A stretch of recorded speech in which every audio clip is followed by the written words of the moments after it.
दोस्तों आज हमने बहुत ही मस्त पार्टी बॉक्स बनाया है जो कि कम बजट में और बहुत ही बढ़िया पार्टी बॉक्स बनाया है। यहाँ पे मेरे पास 10-10 इंच का बूफर लगाया है जो कि एमपीएस का है और यहाँ पे 2 वे ट्यूटर का यूज़ किया है हमने।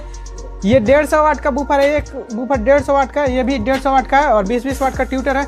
तो चलिए जल्दी से साउंड टेस्ट करते हैं। उससे पहले आप लोग ईयरफोन जरूर लगा लीजिएगा तभी आवाज़ का पता चलेगा। ठीक है गाइस, जल्दी से साउंड टेस्ट करते हैं।